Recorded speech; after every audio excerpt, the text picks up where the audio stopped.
Welcome back to the official GeekSpeak podcast. I'm your host, Sean Dizzle the Frizzle, and joined as always is my co-host, Josh. Where did I put the thingy? No, hold on. That's not the name I'm trying to give you. Where is it? Let me start over. Welcome back to the official GeekSpeak podcast. I'm your host, Sean Dizzle the Frizzle, and joined as always is my co-host, Josh, not the Grunch, Rudy Rudolph. This is the podcast where we watch movies, make movies, play games, and more. What else can you ask for? What's up, not the Grunch? I'm the Grunch. Just here, vibing, ready to talk about some nonsense like always. So we'll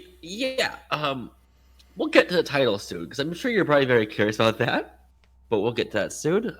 And in most episodes, we go through a different Disney Channel original movie or DCOM for short, and we'll see how in a short period of time the biggest media company on earth, Disney, caters towards solely children with a large sample size, and we'll see quality changes, etc. This week, my partner's family is visiting in town, so I don't really have the chance this week yet to go watch a DCOM. Also, I want to hear your responses still for if we should watch the Jet Jackson movie, for a show we've never heard of, the spin-off movie, or just go to the next original DCOM. You can email us, tweet at us, or go on Discord and tell us what we should do, because it might set a precedent going forward. So we'll try to figure that out. But we will be watching a DCOM still this week. We'll probably watch the original one first to be safe, but if you want us to go back and watch the Jet Jackson movie, we can obviously do that. And that will come out as a mini-sode, which we've done a few times in the past as well. Thoughts on any of that, Josh? Tell us what to do. We might listen to you, we might not. It just depends on how we're feeling on the day. You know what? Sure. Also, have you watched anything good lately? A question I'm not asking in a while this podcast. So what's in the past week or so? Oh boy, alrighty. I've seen things. God. This past week I saw Challengers came out.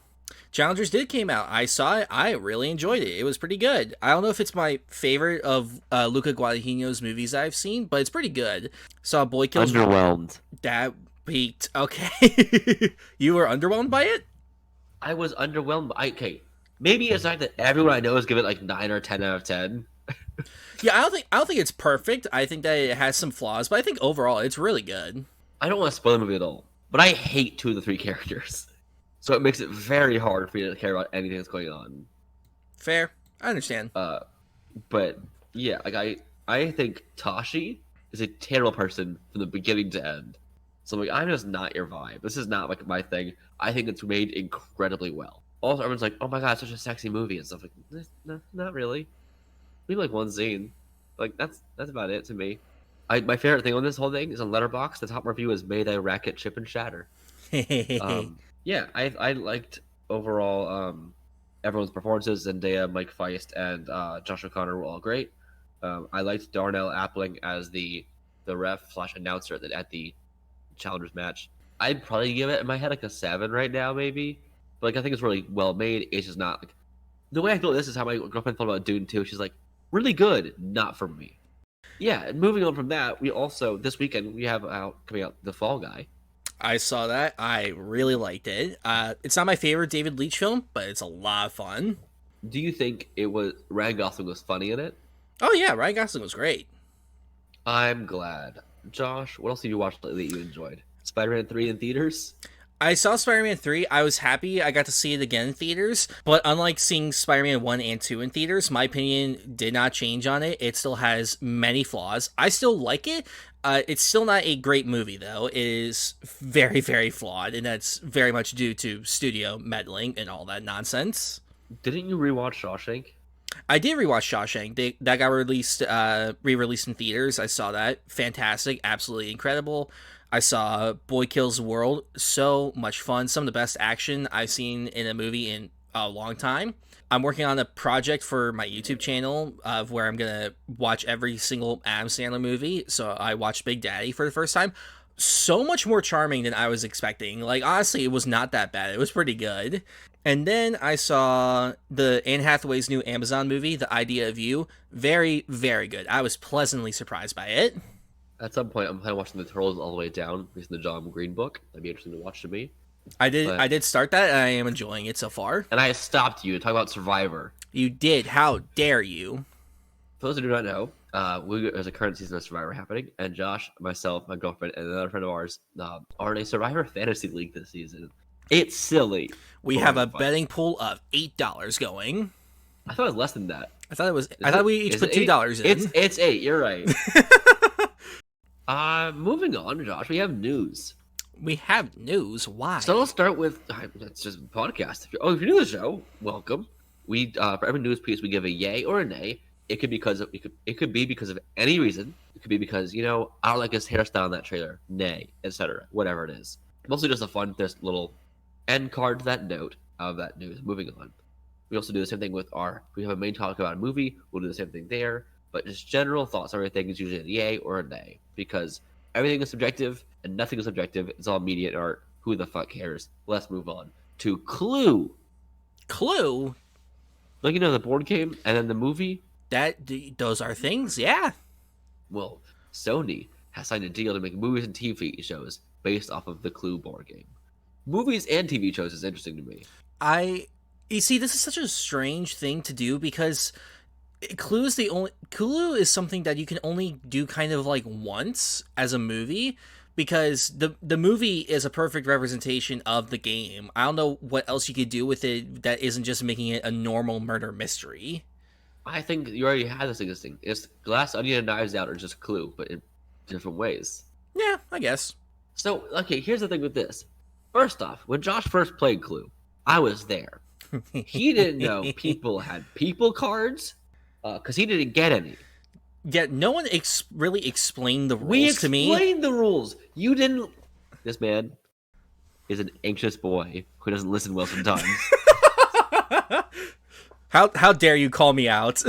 He was probably tired of thinking about food at the time. Probably. There's a good chance that was the case. As always in college, we were just hungry and tired. Yep. So, no, but you have I explained it before, but if you don't have one of each type of card, it's hard to really understand that, to get through it. And it was very funny. It's like halfway through, it's like, oh, y'all have people cards? Okay. That changes everything. To my defense, I didn't assume that because we all had character cards that gave us certain traits. So I didn't think about that in that kind of context. It was still fun and funny, and the laughs we all got were great. It was a fun time. I think this as a show might be interesting if you do anthology series of you could do a different style of because the Clue board game has been redesigned a bunch of times. You can kind of lean into the style of that each time and then make it like a modern Professor Plum, a old school Professor Plum. You have different traits of characters each time with the same names going forward each time. It won't last that super long. Or if you just do that every few episodes, you just have a whole new group and just the same. You can have 4 episode seasons of just have this season we're gonna do this era of Clue, etc. That could be a little interesting. Yeah, I don't know. I give this a yeah because I like the board game Clue a lot, so I'm curious to see how they'll adapt it again. But you have to bring back the entire original cast, or at least just Tim Curry.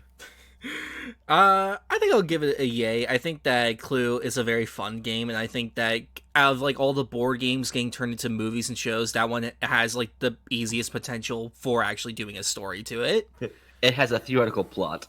Yes. We have a Sonic news too. Sonic 3. It's described as a giant, fun, incredible movie that takes a lot from the game Sonic Adventure 2, which, first off, is the best thing you could possibly say. Sonic Adventure 2 is the fan favorite game for people who are big Sonic fans and people who are casual Sonic fans, like myself. It is the best Sonic game, in my opinion, that I've played. Also, I think if I recall, the game introduced Shadow, so it could be a good way to pull a lot from that. Yeah. Open up with the amazing opening song, you know the lyrics, Josh. Highway to the danger zone. I have no idea what it is. Are you serious? Come on. I've never played it. Come on. Escape from the city. Follow me. I'll set you free. Trust me and we will escape from the city. Follow your rainbow? That doesn't ring a bell? I played Spider-Man games when I was a kid. That's about it. Well, anyway, he's skateboarding off of a helicopter onto the streets of San Francisco, just going through cars. It's fun and also really dangerous. I mean, yeah. If I saw a blue hedgehog with tennis shoes on skateboarding through a city, I think that would be pretty dangerous. Yeah, but he also fell off a helicopter first, or jumped out because he was first off in under arrest. I don't remember what how it started. How do you arrest a hedgehog? The game starts with him escaping a police chopper. As one does. Well, they think he's Shadow, who's been committing crimes. I feel like that for Sonic, it should be pretty easy to outrun a helicopter. Well, he was, in the sky. It's hard to outrun the sky. The wind will get you. You seen Aang? He can blow a lot. I should not say that way. Phrasing. But yes, it's a very fun game, and I also think it'd be cool to introduce a lot of like the little chibi things. What are they called? Come on, Josh. What are the things? My exposure to the Sonic series is the one where he becomes a were-hedgehog. That's it. What are the little cream? I should not search that up. Cream the Rabbit? The Chows. That's what I think. Cream is the character. Cream the Rabbit. So bring the Chows in. You doing good today, bud? I am not. I've explained that already. Well, in the Sonic lore, Cream is friend with the Chows. That doesn't make it better. Cream is a rabbit, a brown rabbit. She likes the Chows. So there are different kinds of Chows. There's the gold one, the silver one. I don't know if there's Okay. You sound like a madman right now. I'm sending you a pic. Look up CHAO. Sonic. In Sonic Adventure 2, you can raise the Chows. You get little Chow eggs. You hatch them with different traits. I mean, that's cute, but, again, if you don't know what this is, you sound like a madman. They are they have weird balls in their heads. They'll get over the ball. They have a kind of a turnipy head. They have big, giant eyes. They're just adorable. And in Sonic Adventure 2, there's the Chow Garden, which you can go to. Cream the Rabbit is often there. Screw you. So anyway, yes, bring the Chows in, and we're golden. This is my talk on Sonic 3. Have the Arrest and the Chopper open the same way. Just adapt the game, but have the weird antics with James Marsden. Look, I just want Shadow to have a gun and kill someone. That's all I care about. And again, what is with the internet, excited for the child to die? What is with that? I don't know what you're talking about. There's something that happens in one of the Sonic games where there's a kid. Like the Aquaman baby death we all wanted. Yes, it's very similar to that, but I don't know what game it's from. But people seem to believe it's gonna happen in this, so I'm so curious what it's about. Bring the Chows. Moving on, please. Yay. Superman and Lois has wrapped filming, and the final season will release this year later. I really should finish that. It is, from what I've seen, it's really good. But is that a sad or a happy thing for you? It's a sad thing, especially with all the cuts that they had to make for the final season. But at least they got to tell, hopefully, a full story at least. Yeah, cool. I'm giving you. I think it's they had a total. It had many seasons at least. It was not a one season and done. So I give it a yay. Yeah. And they knew the final season was coming, so they could write out an actual ending. Yeah. We get apes. Apes? They're not monkeys, or are they? No. Well, here's the thing. They're men in ape costumes on horseback. In San Francisco, Venice Beach in Los Angeles, and now in New York City, the apes have trotted across the country. This is, of course, the marketing for the new Kingdom of the Planet of the Apes. But if you were high, imagine you were smoking some weed on the beach, and then you saw right behind you an ape on horseback trotting over your way. Oh my god, the terror. I would be so confused and very, very scared. Because I don't get high, but I have been to Venice Beach. A lot of people are high. I have smelled the smells of Venice Beach. But that's really cool. It's really cool marketing. I like when movies actually do fun stuff for the marketing. It reminds me of the scrolls that were not noticed in newscasts all over. Yeah. I remember when Dawn of the Planet of the Apes came out, there was this very grainy, low resolution footage of an ape encountering some people that had machine guns and stuff, and basically kind of recreating the scene from the movie. But because of how low quality it was, it looked real. It was so crazy. Also, you saw these clips, right, of the apes? I want to say yes. I'll send you a clip, at least one of them. Here's a San Francisco one. These masks are incredible. They want to really sell it. That's cool. Which also makes me think, do we need CGI for the apes still? Probably, but still. like you with CGI, you can get a lot more subtle emotions out of it. What I think they should do is they should do what they did with Where the Wild Things Are. They have them like in real suits, and then they like CG over the faces. Yeah, but then the mocap wouldn't be as strong, and that was a cool like Andy Serkis' performance would not have been as clear. Yeah, that's true. Flash, the boy himself, he vanished in Chris the year. If you watch the Flash TV show, it was April 25th or 4th, 2024. Flash vanishes missing in crisis was the headline in the paper for the entire show, and now it's happened. Meaning it's been 10 years since the show started. Damn, that's crazy. That's weird. Kind of cool. Grant Gustin posted himself in a Flash onesie that day, and then of course because Candice Patton played April West, who wrote that headline in Universe, she made a little post about it too. But yeah, that's kind of fun. I wish they did a little more for it, like just as a show, like posting something kind of fun for that event. I'm sure if they got a 10th season, something else would have happened crazy. But yeah, Yeah, cool. Invisible Men, the horror. that it's a movie I enjoy. Yeah, Elizabeth Moss is in it. Yep, She says that number 2 is still planning to happen. interesting. And, quote, "We are closer than we've ever been to cracking it." So, I don't know what that means necessarily, but either a sequel in general, I'm kind of on the fence about. But sure, It's a case of like one of those horror movies that ends so well you don't need a sequel. But I am very curious what another one could be. Do we need it? No. Am I curious? Yes. I generally hate the trope in horror movies where like people, loved ones, just don't believe people with what's going on. But in this one, it kind of makes sense a little bit. Like, they Yeah. do a good job of selling that. In like Smile was stupid. I still haven't seen that. Yeah, it's fine. That's my thoughts. It's fine. Aaron Sorkin is writing a movie. Is that a huge news piece for you? I mean, he typically writes movies. I'm not So surprised. maybe not. But here's what it's about. It's a quasi sequel to The Social Network, and it follows the rise of misinformation for profit Okay. online, and and all that leading to what may have been January 6th, like 2 years ago. Okay. So it comes from like not every event needs to see a movie, but it's not about that instead. It's about like the idea of how misinformation spreads from online discourse and all of that. So and I trust his writing style, so I'm interested. Yeah, I think that Sorkin is one of those writers that, because he's done a lot of political type stories in the past, and I think that Have you seen Civil War yet? Yeah. Okay. What do you think about that first?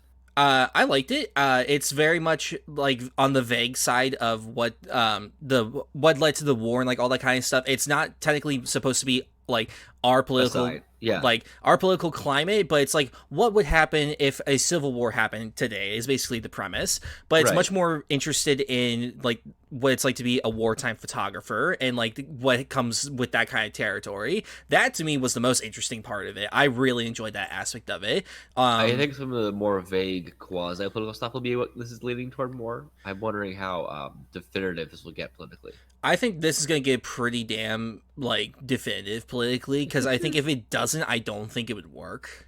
I trust Sorkin. Like with the trial of Chicago 7, like, he, held nothing back with that one. And I think that, he'll do that with this one. Yay, sure. I'll give it yay. Alien is coming to VR, like the movie's Alien. You told me this and I need information. It is a single-player action horror with an original story. It's called Alien Rogue Incursion. Interesting. We have one image so far, and Josh, you can describe what you see to the podcast listeners. You also can look up on your phone, just Google Alien Rogue Incursion. You can find it. This is a different looking kind of alien. I'm very curious. We don't have a lot right now, but it's going to come out later this year. All right, I'm very curious. I still want my VR version of the game Alien Isolation. That still doesn't exist outside of a mod, but I want it now, please, and thank you. There is an announcement trailer, but I don't think it's anything besides like the picture coming up. It is coming for PS5 Cool. and for Windows. I don't know if it's coming for Quest or not yet, Cool. but maybe for Quest 3. Looks like, but I don't have Quest 3. Hopefully, it'll still work in Quest 2. Hopefully, because I don't want to get a new Quest. But yeah, I like the idea of horror VR games in general. I think it's a cool experience because it's a safe experience to be scared in. It's still fucking terrifying though. You should do what's the Alien Isolation VR? Like I have Alien Isolation on my PC. I can like download the mod to play it in VR. But I think I would literally shit my pants if I do that. Because You've done FNAF VR on stream. yeah, You fell. that's different though. That's a whole different experience. Just playing Alien Isolation like regular is one of the scariest things ever. Do you like Happy Death Day? Yeah, I really like them. I think it's very creative, and we're getting a third one. Interesting. The story's been all figured out apparently, and the quote says, "We just need to wait for Blumhouse and Universal to get their ducks in a row. My fingers are crossed." So like they have a plot, in theory, a script. So we'll see. With how 2 ends, I'm so curious like what this will be, because like 2 is much more of a sci-fi movie than a slasher movie. So I'm very curious what this one's going to be like Also, like, how do you get in a time loop again? for a third time. A third time. That was like the most disappointing to me about the second one, was that like they tried to kind of explain how it works, but it's too complicated of an explanation, unless I'm just stupid. I haven't seen it in a while, but I like them both enough. The first one I think is a very strong Yeah. version of what was happening. We have other Superman news, because we mentioned Superman earlier, but we have different Superman news, and that's that later this month we're getting season 2 of My Adventures with Superman Hell to the yes. in about 20 days, actually. I am so freaking excited for this. Yeah, because on May 25th, so 21 days from now, we'll have this new season. It will introduce Supergirl in the season. All right. And it seems really cool. Have you seen the little teaser they did? Mm-hmm. It shows more adventures, more wacky stuff. The last season ended with apparently Zod and Brainiac. That was not a very clear character, who is who kind of thing. Yeah. As the villains evolve in kind of just vague tech, even though they have usually distinctive looks. I'm very curious to see how this goes. I think it's a really strong show. I like season 1 a lot. We didn't really get to talk about it before because the strikes were happening at the time. Yeah, I really liked the characterization. Yeah, I absolutely adored the first season. It was fantastic. Superman and Lois's relationship was so cute and was so good. I'm so excited to see what they do with this season. People got mad at Lois for like being her character. Oh my like God. that's it's just her being herself. It's just like she's like I can't with people. Do you like Scooby-Doo? The I can't think of a joke. Yes. The dog who talks with his friends. Thank you for filling in my joke for me. That's not even a joke. I'm just saying what it is. Look, man, go on. We're getting a new live-action Scooby-Doo TV show in the works at Netflix with Greg Berlanti set to produce, who has made CW shows like The Flash, Arrow, etc. Meaning, we're probably gonna get a gay Velma finally. We better. I swear to God. I don't know how to feel about this. It's not that I don't want Scooby-Doo stuff. I do, but I don't know. I think that if He it's also not, made Love, Simon, so there's that. yeah, I'm fine with him making this. I think he's good at what he does. I don't know. I feel like Scooby-Doo is one of those things that like works better as a cartoon. But granted, like the movies are the only real live action things I've seen from it. We've had 4 movies so far of live action Scooby-Doo. I'm not counting the Cartoon Network movies. They're fine. I'm not counting. I almost wanted them on this list for later today, but like I don't want to defend it. It's like they're both. I think the first one's more fine than the other one. But the original 2 are also very fun, but also very stupid. I just remembered Velma season 2 came out like a week ago. Yeah, I know. I purposely didn't include the news because we never were gonna watch it ever. I just, it's funny to me that like everyone got such like up in arms about the first season, and this one drops, and no one cares. And I'm just like, yeah, that sounds about right. I want to know. Well, Velma actually season 2 is probably doing really well still. People are actually watching it. Yeah, I know. Which I'm is just saying, like fascinating. the hate storm of people being like, "This is the worst thing ever in the history of humanity," are like now just like quiet because like they realize like, oh yeah, this doesn't really matter. Yeah, it's not for you. People like it. Well, we'll keep watching it. That's all. I'm never opposed to more art existing.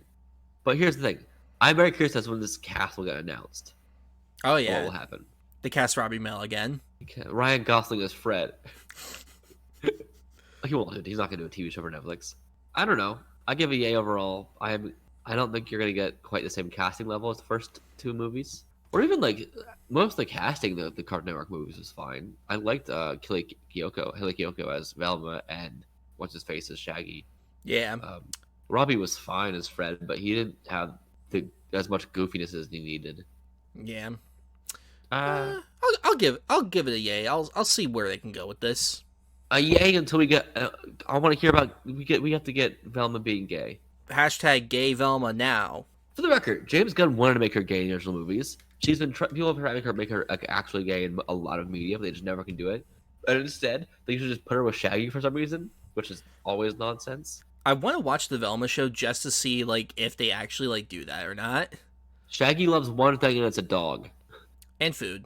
Yeah, but that's less romantic. That's hey, look, man. You just need to find the right one. The right sandwich. Exactly. We have not only a Mufasa movie coming out, we have news about it before the trailer. Oh, no. Lin-Manuel Miranda is writing the songs for Barry Jenkins' Lion King prequel. Somebody please save this man from Disney. Please let him make something original again. I was like, it's not gonna be good then. I'm like, I mean, he still has never made really bad music. No, Like, the stuff he's done for Disney has all been like pretty good. I just like besides Shiny. besides Shiny and Scuttlebutt, there's always one song, but I want to see him do something original again because like Tick Tick Boom was such a great showcase of what he could do as a director, but like he's been stuck doing this stuff, and so it's not really original. Well, I mean, like trying something new. Gotcha, yeah. And I don't know, it just feels like that he's like stuck doing this stuff. I don't know. That's just how I see it. I don't doubt the songs will be bad, but given the What? I said I don't doubt the words. Hold on, I know them. I think the songs will be good. There you go. But the hyper realism style of the movie is not going to do them justice. I am very curious to see what this will be like. If he changes the style from hip hop completely for this, I'll be very interested. Also, Scuttlebutt's not a bad song. It's very well written. I mean, he doesn't do just solely hip hop. Like the other songs he wrote for Little Mermaid are, much more in line with the original style. You're right. I think it can work. I'm very curious. Someone says it's gonna be terrible. He should never write again. I'm like, this is insane. You're just used to, he is our modern Sondheim right now, genuinely at this point. I mean, yeah, he is. And that's not a bad thing. But I think we should move on to Evangeline news. Because we didn't talk about it last time, which wasn't like big enough yet of any attraction. But Margot Robbie is eyeing to star as the lead in the Evangeline movie, which is a very 90s era character from comics. I don't know who this is. Tony McNamara from Poor Things is writing the script for this, with Olivia Wilde set to direct, and Margot Robbie is producing it, and maybe will be starring as Evangeline. I figured she might be starring when she was producing it. Lucky chap. I don't really know who this character is. I'll save a whole super weird story for you about her. Okay. But basically, magical blood, super strength. Oh, okay. Yeah. Okay. Yep. Sure. And she's kind of like a more satirical take on like most drawings of her were like big boobs, big butt, twisted hips, so you could see both at the same time. Like that was the 90s. Like women are just like hourglass figure rock stars. You know what I mean? Yeah. With almost no clothes on, male power fantasy, whatever. Yeah. And she's like a big example of that in comic books, and so it's a fun way to like. I'm sure this will poke fun at that a lot. Gotcha. So sure, I like this director, sort of. I have only seen "Don't Worry, Darling" as her directing it, Olivia Wilde, and that was an interesting movie for sure. You saw Booksmart. She made Booksmart. That's right. Booksmart's good. Okay, sure. And I like the fact that the writer of Poor Things is writing this makes me very interested. Yeah, I'm very curious what it'll be like. We also have some MCU casting, and Paul Walter Hauser will be an unknown role in Fantastic Four, and Giancarlo Esposito has an unknown role in the MCU in general that apparently no one has theorized about, which I doubt. I doubt it. It's probably Professor X. It won't be that, because I think he would not have said no one's theorized about it if it's the most obvious choice. I just want him to play a good guy. I love him as a villain, but I want him to do something different. Cast him as Reed Richards, replace Pedro Pascal with Giancarlo. Watch people react to that. Make him 3D man.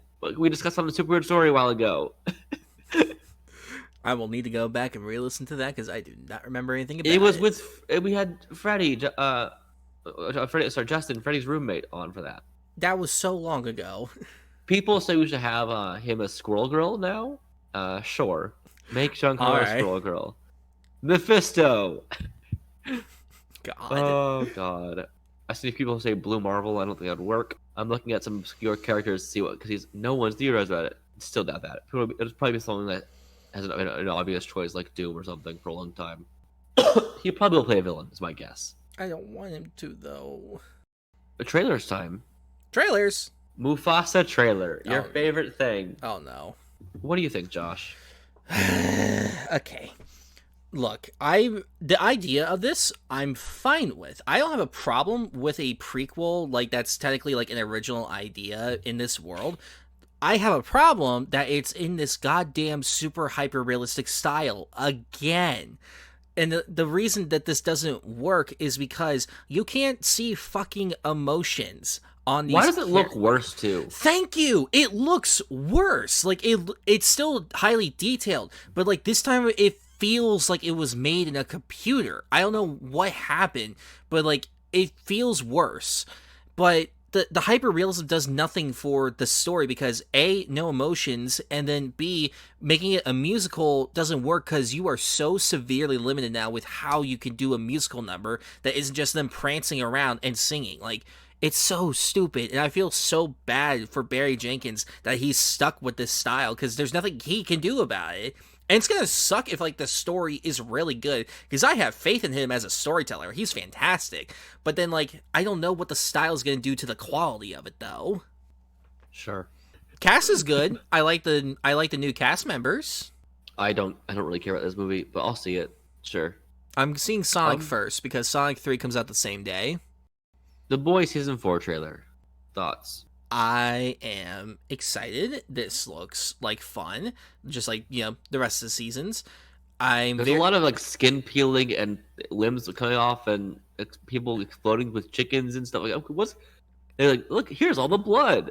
It's okay. Yeah, this definitely looks like it's going to be one of the gorier seasons of the show, so I'm curious to see how that'll go. For anyone that hasn't watched the first season of Gen V, you're going to want to do that before you watch this, because just events that happen in that will coincide with this, just FYI.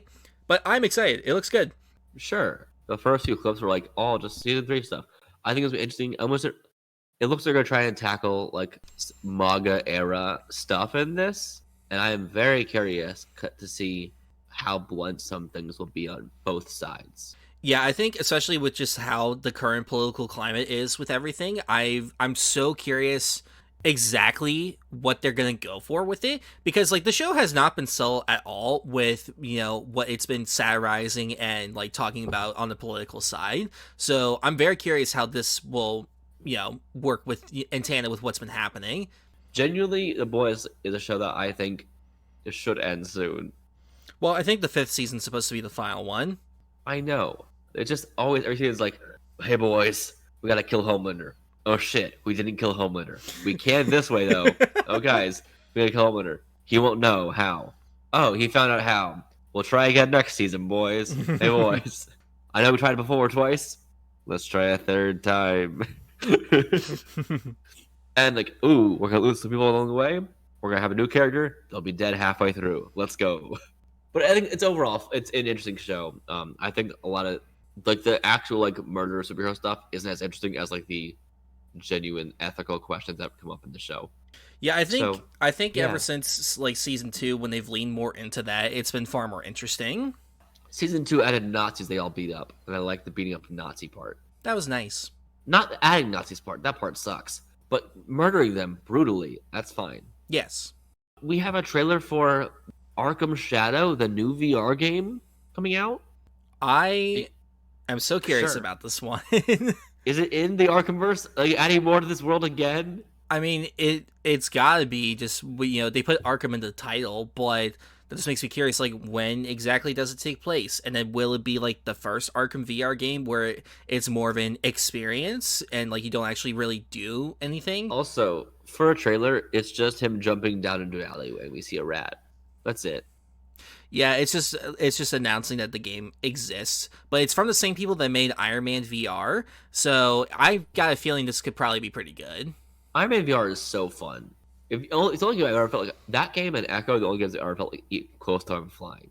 Yep. I'm very curious as to what it'll be like. I do hope it's more than just the old Arkham game you showed that we played. It kind of was cool, but like this needs to have a bit more freedom. I feel like This needs to, actually like let you do more than just basic like, oh, here's a gadget, point it here. But granted, that came out in like 2016 when VR was just starting, so I don't blame that. But I think that this one actually needs to like put more effort into it, and I imagine that it will. so.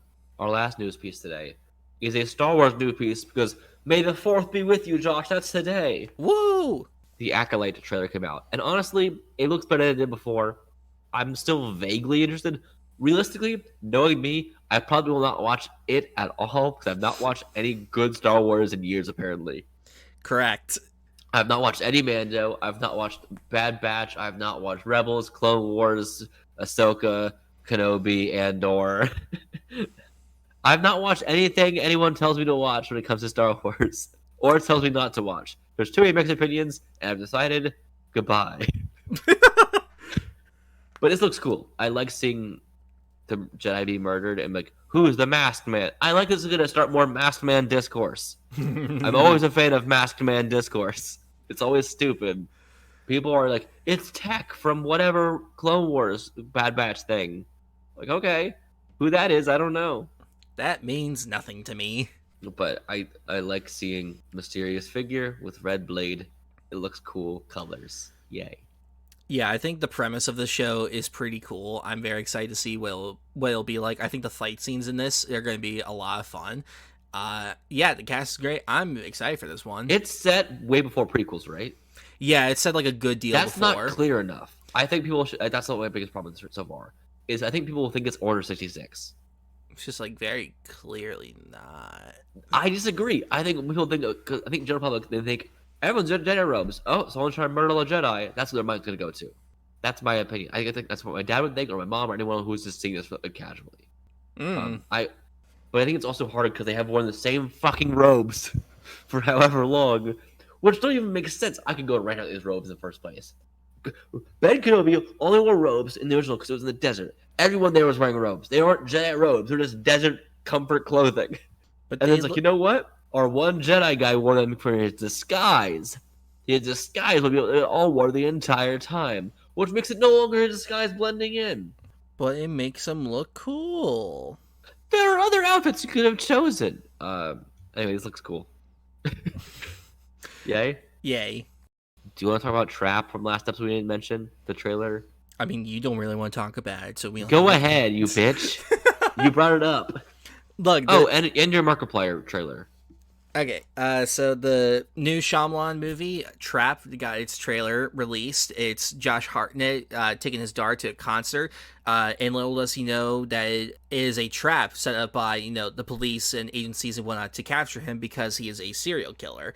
I think this is a really cool premise. I'm very excited to see what it'll be like. Sean doesn't think so. I don't care. I think the trailer itself looks kind of dumb. I think it could be an interesting movie. I don't like the way it's presented so far. Shame. Also, a trailer is not always an indication of the quality of a film. Yeah. So it could be varying a lot. I like the premise. I don't like the trailer. I'm curious to see how it's going to go. I do like more so the Edge of Sleep trailer you showed me. Yeah, Markiplier had a TV show coming out, unknown. Yeah, exactly. Called The Edge of Sleep, based on a podcast that he did a couple of years ago. It's a narrative podcast. Premise is a guy is trying to basically survive this strange phenomenon that's happening where if you go to sleep, you die in your dreams. And so it's a race against the clock to figure out what's going on. This looks very cool. I loved the podcast when it came out, and it's just cool to me to see him and like his journey as a filmmaker and as an actor, because like he's giving a great performance in this trailer alone. So I'm very excited to see what this will be like. So I will say I did get slightly like The Happening vibes from the trailer, which is not a good thing. Besides that, because The Happening is not my favorite movie in the world, Shyamalan has had some interesting movies he's made. But I liked this overall. I think the idea of like they didn't mention like this, like something's attacking your dreams. Like my first thought was Freddy Krueger. Interesting. I didn't listen to the podcast ever when it first came out, and I think that Mark as an actor is pretty good from this. I don't think all the dialogue is fantastic, but I'm very curious to see how it's going to turn out as a whole. The lighting looks great. Overall, the performance is pretty good, and I'm excited. Yay! Yay! So, Josh, this is our clickbaity title of bad movies we love. In reality, it's movies that critics on Rotten Tomatoes as a collective said not worth watching 60% of the time or 51% of the time or more. Yes. Great description. So at Rotten Tomatoes, movies are rated on an aggregate score, 0% to 100%, as we all know. But that score is literally just, out of the critics who reviewed this, how many of them said it's worth watching, basically? How many gave it a positive review? Yes. And that could be a very neutral to net positive. Like, it could be like, yeah, sure, go see it. Yeah. Or it could be a, hell yeah. Those are all weighted the same way. Yeah, Rotten Tomatoes So- should not be something that you should base, your judgments on a movie or a show. But off we're of. doing this for We, today. we are being hypocrites today. So we picked movies that we thought were worth more than what they were given, basically. And that we had a range, 49% or below movies that we think, that's pretty good. That's worth more than that, at least. Or at least worth more than the score was given. Yeah. And of course, So- some of these scores, can vary with time and with age, just because Rotten Tomatoes is, I don't know exactly when it came out, but I know it definitely didn't exist in like the 80s, before computers. So when movies came out like pre-2000 pretty much, a lot of the ratings will be like, could have been a bad rating then, people love it now, or a good rating then, people hate it now, just over time. So we had a lot, so ones that were pre like 2000, 99 or whatever, you'll have a lot of ratings that are stuck in that place. Because there'll be a bulk amount of critics who all rated it then, and they collect those ratings and then just put it on the site. That's kind of how my first movie on this list is, and I think a lot of movies on this list are going to be more modern than that. But I'm going to start, Josh. And also, bad movies we love, a lot of these we will not love. The movies we think are better than they're given, Yes. I will probably say. So let's start with this one. I will defend this movie to my core forever, and that's Hook. Did you know critics hated it? Yes, I did. That is one of them that is on my list. Hook is fantastic. It is a delight from beginning to end. We have a curmudgeony, grumpy Robin Williams at the beginning of this movie, which is always a delight, seeing him play that. Going from a journey. Also, the scores it got were 29% of critics recommended it. The other said, and then the other whatever said no. But 79% fan rating. So we're not in the minority for saying it's overall pretty fun. Josh, we think you like Hook, right? I showed this movie to you. Yeah, you did show this to me, and I really enjoyed it. It's one of Spielberg's, I guess, kind of more overlooked movies, but I agree. But he does, what Spielberg does, and that's just make a good movie. I think the only thing I can think of that could lead to more of a negative response is that it's very long, way longer than you would expect a Peter Pan movie to be. But Yes. I mean, other than that, I think it's paced well. it is paced well, but yeah, I mean, it's good. It's a lot of the fun. biggest criticism I've heard is that he's not Peter Pan enough for the movie. That's kind of the point. That's exactly the point. That's the premise. It's he can't figure out how to fly. He can't. He doesn't. He's been gone but Neverland. The whole point of the movie: Peter left Neverland, fell in love, got a life, forgot everything about Neverland, grew up, and then is pulled back because Hook is bored. Because Dustin Hoffman is like, I'm gonna shoot myself. I'm so bored. That's literally the movie. And it's like, okay, let's capture his children. Let's go to the real world with a really fun and dramatic scene where we have sparks flying, winds flying everywhere, green and blue lights flashing, the blankets fly to the sky. This movie is so over the top and magical a lot of times. I love that. Also, real sets.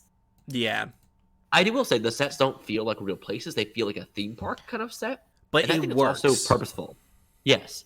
Like the Lost Boys hideout, like the hanging tree, it looks really cool. Yeah. And there's we have snow next to autumn leaves. There's penguins. There's ostriches. It's like, well, okay, whatever. It's kind of freaky and weird. Also, they made the smart choice at that time, not adding the native people, because that probably would not have done well. Yeah, probably not. The omission was also the movie. There's also not the mermaids in this. No, there are, but for one moment when they saving Peter's life, there's not the native people, because I don't know how that would have been handled at the time, and I don't want Spielberg's career to have been ruined Yeah. for a choice. I think now he would have done well with that. Apparently, he doesn't love Hook. Looking back on it, he thinks he could have done better, and I get that. Because Yeah. everyone looks at that.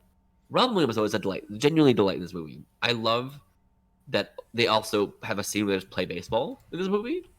Oh yeah, that's right. And I was watching a baseball game, the Dodgers game last night, and I kept thinking the line, "Wait for the good pitches," or "He's stealing a second, shoots him." No, no, no.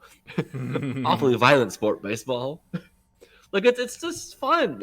I don't understand why people hate this or hated this much as what they did, but I think the reason why people who watched this were grumpy adults. They were Peter Banning, not Peter Pan.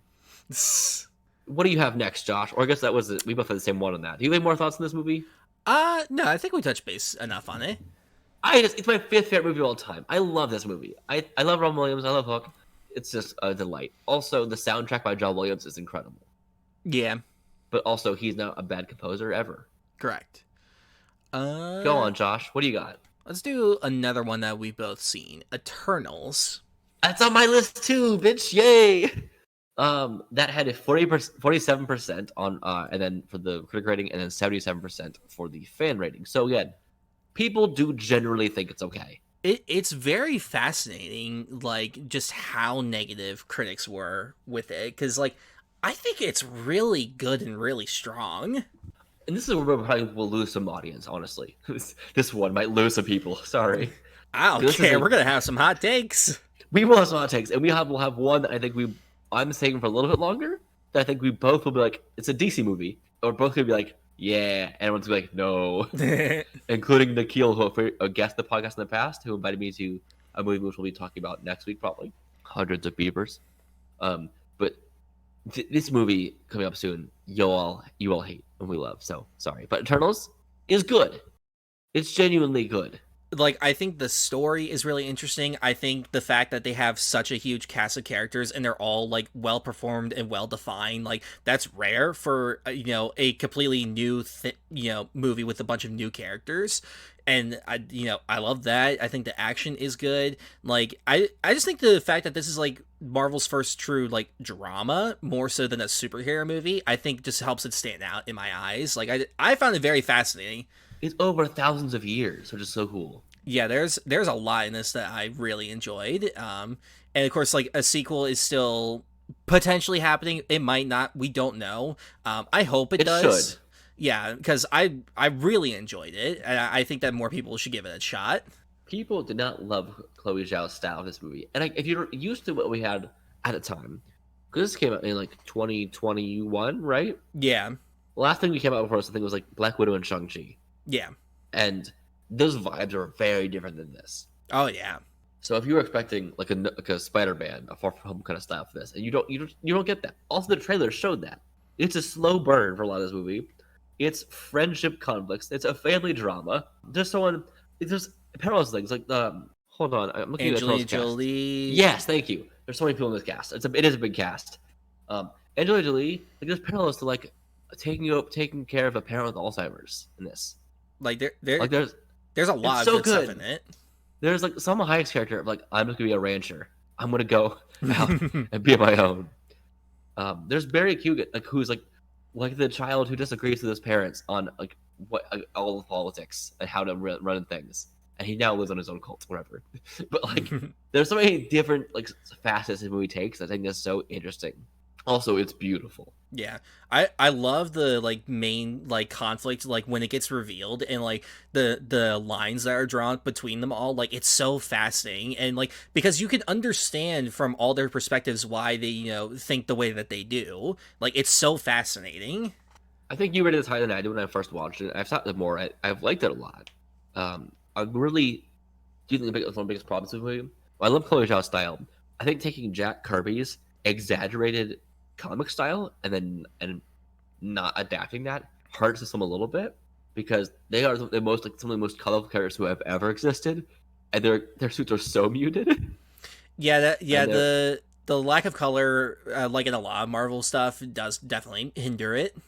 I think that's one of the biggest offenders of that as well, and that sucks because like again, look at the Eternals in the comics, they're like over the top, most gaudy kind of bold color schemes ever. Bright blue, bright pink and stuff. It's very fun and vibrant. Also, Jack Kirby's art is always like that. We got to have a moment, like a family moment between Brian Tyree Henry and his family. This movie lets you sit with things. Also, watching him watch the machines he created for war, it's devastating. It's so good. I love it. Because the life of what an immortal being would be. This movie diving into the idea of being immortal and being cognizant of it for a lot of it is so interesting. And not being immortal, like turning immortal today going forward, but being immortal from like the beginning. Yeah. That's so cool. Also, we got to have a deaf superhero signing, and I think it's so fascinating because she was super speed, Makari, Mhm. and like that in theory would blow your eardrums, but she is not disabled. She's just different. It's just cool. I just love this movie. I think it's really cool, and it's a movie introduced me to Barry Keoghan, and I love that for it. Also, Kamal Nanjiani also deserved less hatred for this movie. Yeah, that was the hatred that like so many of the cast members got for this. It's just so fucking stupid. It's just like, nah, you're just all idiots. Also, MCU's first movie sex scene. Yeah, that's true. Yeah, yay for that. Yeah, I think a lot of people kind of forget that romance is like a big like driving force in this movie, like so much more so than other like Marvel projects. And I think that's really interesting to see. This movie is firmly about love, like family, friends, and like partners' relationships. Also, we get the Black Knight, technically. Technically. Also, the villain, the monster villain parts. I wish we got to have more of Bill Skarsgård's actual face in this movie. Yeah, that was like my one like main criticism was just like, if you're gonna do it, do something with it, because it didn't really do much with it. But other than that, I loved it. Does it deserve only a 47% No, positive rating? it deserves more. Okay, Josh, here's one that I think you will maybe agree with. Actually, no, you will firmly agree with this one. How the Grinch Stole Christmas. Yeah, Jim Carrey's Grinch. It had 49%. This is the highest we can go for rating wise on this list. 49% positive. But also, here's the thing. Fans only get the 58% positive. So not even high from fans. Look, this is like one of those movies that We both love it. We love it. I don't know necessarily for the right reasons. Well, okay, if you go to listen to our big jolly bracket from like episode, I think it's like 11 or 12 or something. Listen to that episode. We had us win the whole damn thing. We went head to head with It's a Wonderful Life, and we decided out of spite, let's have the Grinch win. That's true. We had the Grinch steal Christmas in the bracket. It's so fun, and it's entirely because of Jim Carrey's performance. If he wasn't in this, it would not be good. Well, the script is also great. Like, it's a good script. Maybe I need to rewatch it because it has been a hot minute. But like the lines are so funny. I mean, the delivery is also important. Like, the lines are not bad lines. Yeah, there is like good in it.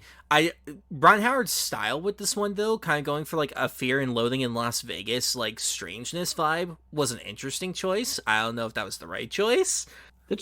I think a lot of the direction of this is fascinating, and the art direction too. Having like how nothing has a angled, everything is curved. There's not a single angled edge anywhere. There is, unless it's around the Grinch. I really loved the anyone that has to do with the commercialism of Christmas and the mail room and all that stuff is so much fun. Yeah. Also, the fact that Cindy Lou Who is now in like a gothic rock band or something, that's just fun. That's so funny. I love that. But this is it's a fun time. Like from beginning to end, it's genuinely fun, and I wish more people gave this the love it deserved. Yeah. All my friends love it, but also I'm like 24, and so I think we're 24 years old, and we had this as kids. So I want to know how people who are older than us or younger than us feel about this movie. Yeah, I'm curious. All right. Any thoughts more on the Grinch? Nah. I want to hear the skirt line again. It's not a skirt, it's a kilt. Sicko. Sicko. That was one of your earliest nicknames on the podcast. Yeah. All right. Go ahead, Josh. Let's go for a more controversial one. Let's go for Halloween Ends. Oh, we're gonna fight. What are the ratings, sir? Give me 1 second to pull it up. Halloween Ends has a 40%. That's fair. You think it's fair? I think it's fair. I think this is a controversial enough. I am myself on the fence about it. So I'm not going to really fight you too hard. I'm not going to really defend you for this too hard. It's not on my list because I get it. I will go at this from two angles. as someone that isn't a huge fan of slashers specifically, I really dug how this was trying to do something different with it. The story is not all what you would expect it to be, and I can completely understand why that frustrated people, but I think that it's a really fascinating story that they went with. I think it's not a good sequel to Halloween Kills. Yeah. Halloween Evil dies tonight. Years later, evil lurks in the sewers. Yeah, I think the marketing was, completely wrong with how the movie is, because that's not what the movie is. So I can understand people's frustrations with it, but I do genuinely think that what they did with this was a really cool, way to continue the story and, finish this trilogy. But again, I'm in the minority. He's been terrorizing this town for 40 years. No, he hasn't been. It was one night and then a second night. Yeah, I think it's interesting. I think this movie is pretty anticlimactic overall, and people wanted more of a punch from this, and I just didn't have that. I can understand and I that, think but I did too. We watched this the night before my birthday. that's true. I don't know, man. I can Go understand it not having as big of a punch, because I think with the first one they did that big whole finale that would have been in this probably, because I don't think they envisioned it as a trilogy at first, but that's how it goes sometimes. But I think what they did here was really cool. I really The 2018 one's really good. Yeah, 2018 is really good. And the more I think about it, the more I like it. So I wish that one was just that one. It's hard to follow up. And now we're getting a Halloween TV show, which we talked about last episode. So who knows? Look, man. I think 40% is fine. I'm not fighting that one at all. I think I get it. I get the 60% of people saying it's not worth it. I think Corey was an interesting character. I want them to say definitively the supernatural in that movie, because they lean into it. They still imply stuff, sort of. I think they imply it enough for it. Do they? I would say so. Okay, I'm gonna go with Hot Rod next. That's also on my list. Hot Rod has 39% critic rating and 64% audience rating. It is a blast. It's so stupid. It is. I'm gonna kick your ass. I'm not if I kick it first. I think that it was ahead of its time with its comedy. I do too. Because I think that I looked up Popstar, people like enough. Popstar is fantastic. No, but it's the same style of comedy for a lot of it. Well, yeah, because the Lonely Island made both movies. Right. But that's my point. It's this one didn't do as well because it was earlier and it was ahead of its time, like you said. Yeah, because they did that kind of style on Saturday Night Live, and people expect Saturday Night Live to have a certain brand to it. But in terms of movies, at this point in time, we weren't doing stupid comedies. I guess that's the best way to phrase it. I pulled up some quotes just now for those who've not seen the Hot Rod. Here we go. Pools are excellent for holding water. I've been drinking green tea all goddamn day. Don't let your dads eat pie. You guys are going to hold me underwater for 40 seconds. Okay. Here we go. I got some good ones over here. Man, we just ran over a small bus. It keeps scrolling up. I don't know why. Why is Ron kissing his sister? But life is pain, and we've got to scrape the joy out of it every chance we get. And I've got you this rock to represent all my hard work. The dog walked itself home, ate a pizza, and took a nap. I have a hormone disorder. It's so fun. And who would win a fight, a grilled cheese or a taco? And then you get to see a weird vision of it happening. Also a blast. If you've not seen Hot Rod, it was on Netflix for a long time. I don't know if it still is or not. But it's definitely worth checking out. It's worth watching at 2 in the morning. God, it's so funny. With a grilled cheese. Or a taco. But genuinely, it's just a blast. It's so stupid. Okay, I'm not saying the quality is above 39%. I'm saying the joy you'll get. It takes effort to make smart, stupid comedy, and I think that this excels at that. I don't like all dumb comedies. I'm not a big fan of Step Brothers as much, or some of the or Anchorman and stuff, as all Will Smith Will Ferrell comedies. But this is the vibe I like a lot, where it is stupid comedy with a point and with every single decision being so well articulated. Yeah. Anyway, yay to that. Go on, Josh. Pick what you want. All right, I guess we gotta talk about it now. Batman versus Superman. This is part will go too long. For those of you who now hate us for saying Batman vs Superman is good, stick around. we have more controversial opinions for you. Yeah, I have never once been against this movie. I have. Ever. I know you were for years, and then one day you're like, "Nah, it's good." It was the funniest flip I've ever seen from you, and I loved watching it. It was like, I thought you were like joking with me at first, like putting a joke review over something, and then you're like, "I like this now." What? And then like, I thought it was gonna be clickbait. Nope, it was real. And I loved it. Okay, this movie, the Ultimate Edition, should have been the version in theaters. I hate saying, "Well, watch the Snyder cut." Like, no, genuinely, like that was the version it should have been. Because it makes the plot make sense. That's the difference. Now, here's the thing: should Batman kill? Is a fun question. The answer is no. The answer is emphatically no. I do think the context of this movie on its own works with what they did. And this is where it gets into like me having conflicted feelings on it. I still think it's good. I have a lot of problems with it though. Because Superman's a wet blanket. Correct. But like Batman's arc in this is very clearly set up to be like, oh hey, I've been taking things way too far. I need to go back to how I once was. Then immediately after the Superman fight, he's like, all right, I'm gonna kill some bitches in a warehouse. Just like, so we have learned nothing here. Cool. It's a great fight scene though. They were keeping a Martha hostage. Okay. Also, the Martha scene, I don't think is stupid. I get the idea. I think it could have been executed a little bit better. The idea is there. The execution is wrong. Literally one extra flashback earlier on with showing him with his mom would have helped. That's literally all we needed. It's just the phrasing of it though. Like, who says their mom's first name? Well, I get a lot of adopted kids do, genuinely. It's like that's a pretty common thing. So, I get that. I feel like he calls her ma in the movies. Like they're just say like they're gonna kill my mom. That's all you have to say.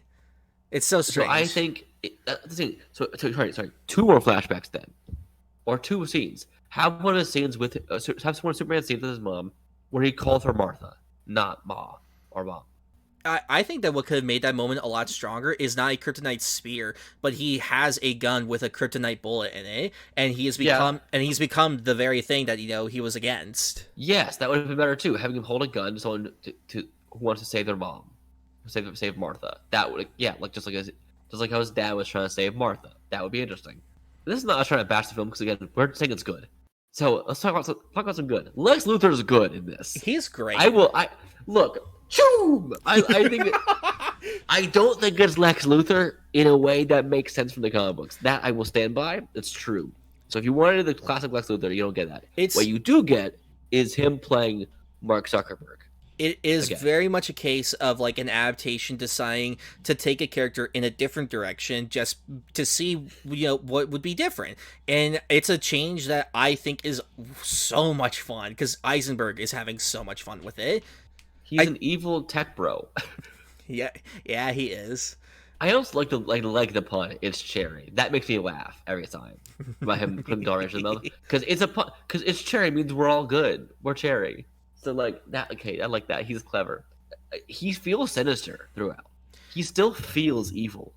Yeah, and, like it's the modern take of the evil businessman would be kind of someone who is the tech bro kind of guy in like the fucking Silicon Valley. I get it. Like, and it's not like he's even hiding it. Like, very clearly, this guy is not mentally stable, and it's so much fun to watch. Yeah, and again, we know he's not the classic Lex. I know we're gonna get a more classic Lex with Nicholas Hoult going forward, and that's great. I get that. When I walked in the theater in 2016, my first thought was, "That's one of my favorite movies, though," and I was an idiot then. I stand by that I was an idiot because it's not my favorite movies, but I still like it a lot. It does not deserve the rating it has currently. What is it sitting at right now, Josh? You know? I think the last time I checked, it was at 29. Yeah, but also keep in mind a lot of these reviews don't accumulate more over time. They don't get it's in bulk when it comes out. Then no one. It's not like anyone ever sits with it or watches the Ultimate Edition, then re-reviews it. Yeah. Because let's talk about the Ultimate Edition. The Lois Lane plot is a pivotal part for how this whole plot comes together, and it's just cut out. It literally makes the story make sense. Because when you're watching the theatrical cut, there's things that happen in the story that's just like, wait, how did we get... Wait, what? It literally makes it make sense. Also mentioned, we got a yay for the naked Ben Affleck butt scene alone in the shower, which is added for no goddamn reason. Also, this movie makes it more definitive to me that he is not John Jones, the Martian Manhunter. Oh no, He's not just not not. at all. He's not. I think he was intended to be a Man of Steel, and then in this one, we're like maybe not, and then in the center cut's like, let's do it anyway. Yeah, it's uh, strange. okay. Let's talk about also the file folders on the with the logos and the names. That part is stupid. Yes, That's like one of those choices that like how did like no one think about that like when they were doing it? I get logos for maybe Wonder Woman If because it she had a logo on her. I think if it was just like they were labeled with certain names, then that would be better than their superhero logos. Yes, because Wonder Woman never had a name in the first one. You could have called her like, I don't know, I don't know her. Like the Flash, you could have said Living Lightning. You could give him a nickname that's not the Flash, but still implies the character. Yeah. Or Cyborg could have been just been Cyborg. That when he is a cyborg. Yeah. I don't know. The Aquaman that would make sense too, but it's just why were those included besides adding the subtitle "Dawn of Justice"? I don't know. I think like there's a lot of stuff in the story that I really like. This examination of like should Superman exist and like that kind of stuff I think is really fascinating and really cool. We were talking about this last night. How the trailers to this movie should have focused solely on the political ideologies and the ethical ideologies that were at play. That's what movie is about like ethics and should Superman exist? If he exists, should he be able to operate? Is he above the law? Is Batman going too far? That's what this movie is about. Yeah. Not the war with each other. Yeah, and then that's like one of my biggest gripes with it is that it becomes a movie that's 5 different movies in one, and that like really bogs down what it was trying to do at first. I think if they just stuck to the Superman stuff and then like build up like the Batman versus Superman plot with that, it would have worked way better. You could still have Wonder Woman there, but not like, you know, in the capacity she is in the movie, just like she's there and it's to like tease her more. But then like doing the whole like Justice League prequel and then Death of Superman story add on top of that, it doesn't make it work. It's still good, but that stuff definitely bogs it down. When we get to the third act, that's when the big decline of it starts to go down. I will say that I like the ending of the movie. I like the Doomsday fighters enough. I think the idea of having coming out at the end makes sense. Having a big bad fight at the end is kind of interesting. Because it also makes Lex's plot also finish too.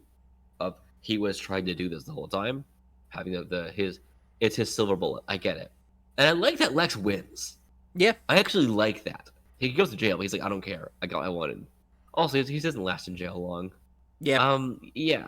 We can do a whole episode on BVS sometime. We probably will at some point. Probably. But not today. Today, I'm going to mention a movie that you do not like that much. Ooh, interesting. The King's Man. This is one I am conflicted on. Yes. It has a 40% rating on Rotten Tomatoes and 80% fan rating. I feel like you agree with that overall, actually. It's so conflicting for me because I can see Matthew Vaughn was trying. Why did they add Hitler at the end? That's my one thing. Like, I can see Vaughn was trying to do something different with this, and I respect him for that. But even, like, I could tell, like, he was conflicted tonally what he wanted to do. Like, the whole Rasputin scene, that whole thing, it does not match with the vibes of the rest of the movie, and it just is so strange. But like it's so fun. How dare you? I don't know about that one. But the action is really good. I really like the cast. I like some of the not like necessarily like twists, but like the turns it takes that like kind of like makes you like go like, oh, that's not what I expected. All right, where's this gonna go now? Some of that stuff is cool, but I think the tone was like the biggest problem for me with this one. Ray Fiennes is good in this. Yeah, I'm not gonna talk about him politically right now, because he has made some interesting comments in the past. But I like his performance in this a lot. I like the actor who plays his son. I think it's a really tragic story. Yeah. And I like it a lot. And again, that's the big problem with me is that like there is a good like dramatic story there, but then they also try to make it a fun spy movie too, and it conflicts with each other. I think it works, and I get that. I'm not even going to defend this movie too hard. I think overall, I like Matthew Vaughn a lot. I think that's part of it. I think the style for me really works throughout. I think there are some script issues, which I know you have problems with. But I had fun. I think the battle at the top, there's goats on a hillside, and the random shed, that's all fun. I like the using the actual real life spy network of people just like sharing secrets between each other. Like the housekeeper, the other person. That's actually was a real thing. I like that a lot. Of course, it wasn't necessarily to the degree of this movie, like how elaborate it was. I think it's weird they're trying to tie this in with a different movie on my list, which we'll get to in a second. But yeah, interesting. Josh, go ahead. Ooh, this is it. Again, not a hard defending for me, but I think it's above the 40 goddamn percent. Yeah. All right, I'm gonna go with one that you have not seen, but that I genuinely don't understand. Magic Mike's Last Dance. This one has.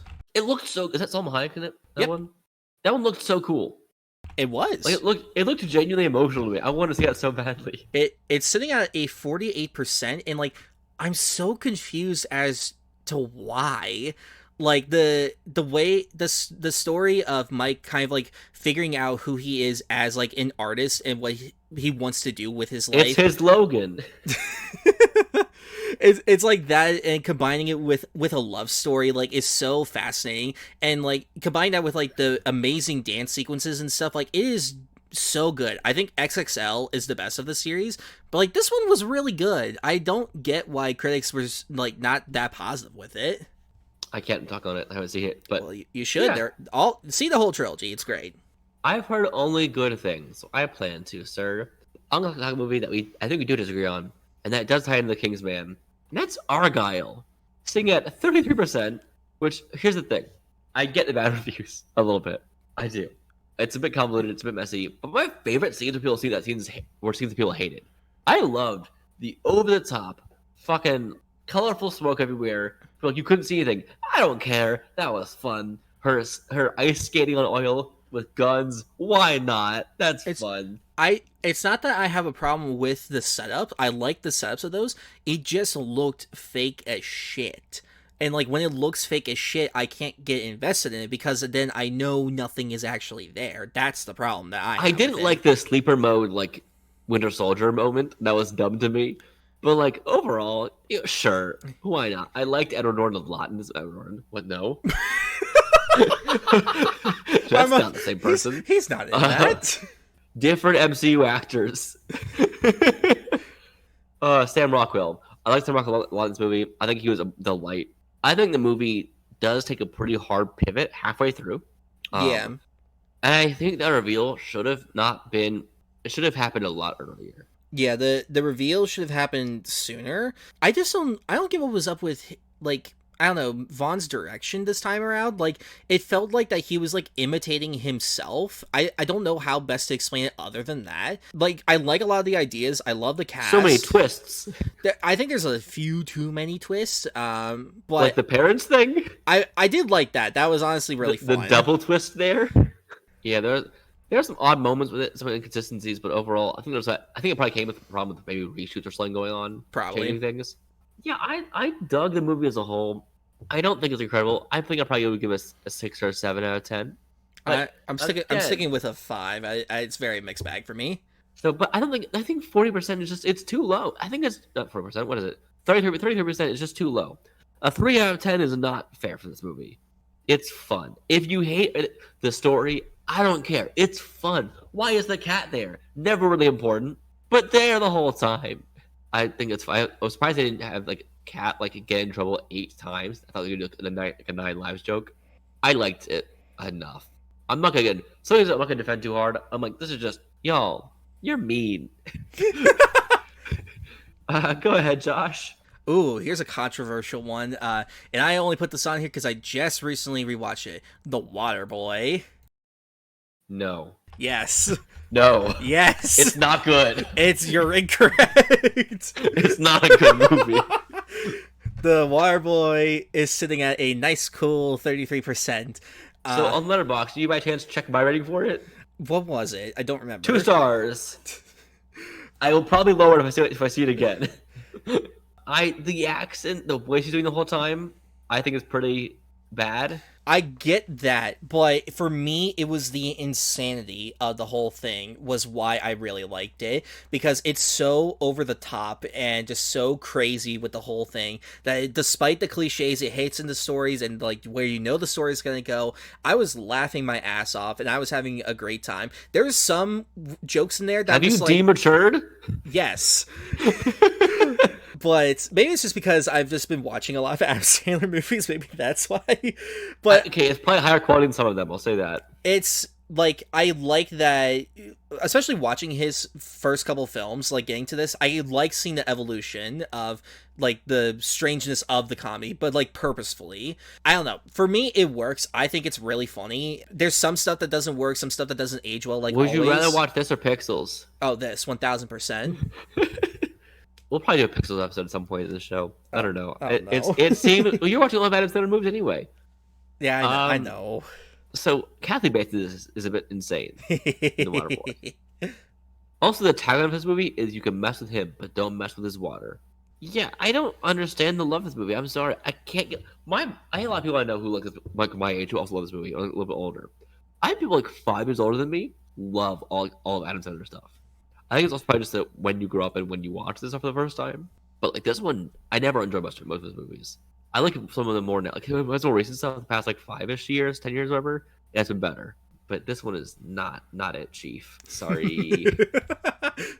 Okay, I'm gonna say one that I know you don't like. I think I'm not gonna be confident that you don't like it or not. I have watched it now a few times in my life. I watched it recently, like a few months ago, and that's The Sorcerer's Apprentice with fucking Nicolas Cage and Jay Baruchel. I 40% on Rotten Tomatoes and a 53% audience rating. You know what? Fuck it. I mean, suck it. I haven't seen this since I was a kid.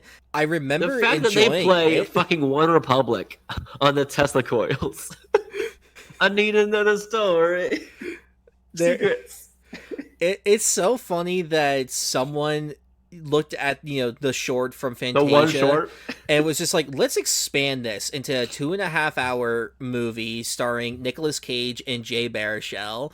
It's a choice. I will say it's Nick Cage's best look. Yeah, it is his best look. He looks dope. The all black look he has, like the trench coat, and everything looks cool. I also like magic systems that have like some explanations to them. The idea of like they can use all their mind, or whatever. That's always stupid to me, but whatever. The idea of like he can focus the molecules, move them faster, turn up the heat, and make it fire. That's actually kind of cool in my head. I like that visually, and like he can just visualize molecules and like twist them around, or whatever. That's neat. Alfred Molina is also in this movie, Yeah, he is in this. and Toby Kebbell. That's right, he is. Which I think is incredible, and I think it's also just like it's stupid, but it's really fun. Alfred Molina is always a fun villain to me, Yeah. and also the names we got Balthazar as Nick Cage's character, Maxim Horvath. We got Teresa Palmer as Becky Barnes, and she's also in The Fall Guy. Becky Barnes. Why is that so funny to you? Because it sounds almost exactly like Bucky Barnes. Oh my God, you're right. Yeah. And Toby Kebbell plays Drake Stone, a magician who can actually use magic. But it's fun. We at the end it's a stupid fight at the end. It kind of is a little bit fast in the third act, but like who cares? I think the plot of the movie is just one thing. This loser dude wants to get a girl who he had a crush on in like the 4th grade or whatever. He bumps into her again as an adult and is like, she's still cute. Do you end up ever checking the box of girlfriend, or do you leave it as friend? I don't know. And that's when I was a kid, I was so invested in that question. But genuinely, I think it's just a fun time. I don't think it's amazing, but 40% is so mean in this movie that's just childhood fun. You know? Like, why do you all hate fun? He has magic lightning balls, not in a weird way. Go on, Josh. What do you got for me? Hit me with it. I don't think you've seen this one. How dare you? But I'm gonna go with Passengers. I have not seen it, but I already know so many spoilers at this point. It is sitting at 30%. And People hate that movie. There's a lot of reasons I can see why, but there is so much. The aesthetics of the whole thing are so good. There's a lot of stuff in the story that I really like. The first like chunk of where it's just Chris Pratt, where he wakes up and he's all alone and he's trying to figure out what the fuck to do, is so good and so well done. And then when you get to the love story, it starts out really good, but then once the whole reveal of it all happens, like that's when it starts to go downhill. And then the third act happens and it's not great, but like there's so much good stuff in it. And like I can understand the frustration behind it and like why people wouldn't say that it's that good, but I think there's some really cool things about it. This is like one of those movies that if I get the chance to, I would love to remake, because I think that I have ideas that could make it stronger. I think this is also around the time where people were like, I don't want to see Jennifer Lawrence or Chris Pratt in anything, and they were both in it. I think that definitely hurt like a lot of the box office for a lot of people, because I remember people that was just, like, right around the X-Men stuff was happening, and like some Guardians was going on, and they're like, oh my god, they're in everything, when they really weren't. Yeah. But yeah, I haven't seen it, so I don't have anything to say about that. But the plot always looked fascinating to me until I found out some stuff that actually happened in the movie. But I'm curious to watch it still. You think it's worth watching? I think that there's enough like in it that's just that can make you go like, you know what, even though it has problems, I'm glad I watched it for certain, you know, aspects. Okay, let's go with the movie that I guarantee you have not thought of in a very long time. Can't wait. Starring Logan Lerman and Brie Larson. It's called Hoot. With a 26% on Rotten Tomatoes and a 54% audience rating. That might be fair. I've not seen the movie in probably over a decade. I don't even know if I've actually finished it. I had this on DVD and I had seen it so many times. I'm like, yes, let's preserve the owls. I'm on board. Let's put a crocodile in the porta potty. Let's attack these workers. Yes, I'm on board. Let's have a weird guy named Mullet Fingers catch some stuff. I'm on board. But yeah, I think that Hoot is silly. It's fun. It's charming. As a child, I'm like, that's my life. That's what I want to do. Let's go out there. Let's catch some fish, ride on a bike on the handlebars, and go preserve some birds. Also, has Tim Blake Nelson in it. Oh yeah, that's right. He is always dealing with weird kids. We got that. We got Holes. That's true. Also, do people like Holes? I like Holes. I like Holes. What's that? Hoot is the same vibe to me as Holes. Not quite as good, but the same vibe. Oh yeah, people do like Holes. Holes is at 78%. Holes is a fun movie. Not the point. Hoot is young Brie Larson and Logan Lerman. It's so weird because Logan Lerman looks like how he does to know. Brie Larson, like, I didn't recognize you at first. Growing up, I thought the first thing I ever saw her in was Captain Marvel and Room. Nope, I watched this many times as a kid. Also, who plays Blonde Boy in this movie? Who plays Blonde Boy? Mullet Fingers. Who plays Mullet Fingers? Luke Wilson's in this movie as Delinko. A guy named Cody Leanley is Mullet Fingers. But yeah, Clark Gregg is in this movie. I've not watched this in a bit. It is fun though, damn it. I want to preserve some birds. I generally the idea of this movie is just fun. It's just some kids who want to just have a good time. A kid's going home, moves from Montana to Florida with his family. The movie starts with him like on a horseback. It's like, we're moving to Florida. It's like, what? A new kid? Oh no! I gotta stop wearing my flannels and start wearing cargo shorts. Crazy. No. Oh, cute girl Brie Larson. She looks cute. I'll ride on her handlebars. And then she's gonna take me to the birds. Yeah, she lives in a boat with her brother. Her brother's a blonde boy. They're both blonde. Whatever. It's fun. Damn it. Preserve the birds. Go on, Josh. Let's go with a controversial one. You keep saying that. Don't Worry, Darling. We've already talked about it today. Oh boy. Yeah. I don't know. I do not know how I feel about this movie. This is at 38%. I remember, when it came out and I saw it, I was just like, this is good. My girlfriend loved it. Like, from what I remember, like, I really liked it. I thought there was a lot of cool stuff with it. I can't speak to Harry Styles' acting just because I don't remember, but it's opportunity. But I would say like a majority of it, like, I really, really dug. I really liked it. I love that he's only British in it because he wanted to be British in the simulation. I guess spoilers. I don't know, man. This movie, I think, had really cool ideas, and I think the whole execution was never quite strong enough at the end. Also, there's so many implications. I have so many more questions leaving the movie. This movie was described early on as Get Out for white women, and like I guess, kinda. I think the reveal happening sooner would have helped the movie more. You could have done more with it. I can see it. Yeah. What is the current rating you said? 38. Yeah, I don't know. I remember having fun with it at least. That was my vibe. You have any more thoughts? You aren't really defending it very hard. I mean, I need to see it again to fully like have my thoughts on it because it's been almost 2 years. The birds. Okay, I have one that's gonna make you go. You're wrong. Oh boy, I can't wait. Actually, no, you'll agree with this one. Max Keeble's big move, baby. Currently sitting at 29% on critic score and 38% audience score. We watched this together last time in like 2019, 2020. It was 2019. The smelly girl will never get my car. Never. Now, the real question is, does our enjoyment of it come from the nostalgia that we have with it, or that we actually think it's good? I think it's genuinely fun. I don't think it's incredible. I think 29%, 30% is mean, genuinely. This is Dire Wimba Kid, pre-Dire Wimba Kid. We have the don't call me, don't come by my house. We're done. We had that friend breakup scene in this movie because our big boy Max is about to go on a move, and then so he's like, I'm gonna have a to-do list of causing chaos at school and somehow not get expelled or suspended or any real trouble besides our principal going, Keeble. There are some legitimately like funny things in this movie, but it is most definitely a time capsule of the early 2000s. It's fun like from that perspective alone. I'm looking up some quotes for this movie. Please, we gotta share the world. Stop smiling. This isn't a happy place. From the principal. I forgot. There's an evil ice cream man. Remember? Yeah. And he's attacking. There's one kid or something who's really organized and uses his handheld for everything. And so they create a feud with them because of this handheld. It's amazing. Evil ice cream man's supply is melting, and then someone says, "Can I try the soup?" It makes him more mad. Wonderful. This isn't gonna hurt a bit. Well, I'm not a doctor. And here's Spaghetti here.